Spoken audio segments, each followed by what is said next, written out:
In this video, I'll show you how to view Sent Faxes Activity Log on eFax.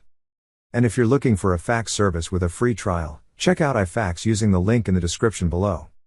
To start, open the website myportal.efax.com.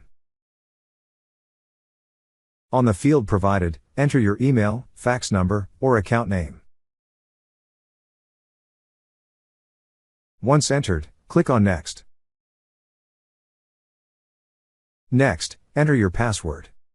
Then click on Sign In. Once you're signed in, you will see several tabs at the left side of the screen. Click on the tab that says Account Details. Then on this page, click on the tab that says Usage. Under this tab, you will see a section for sent faxes. Beside it is a blue text that says Activity Log.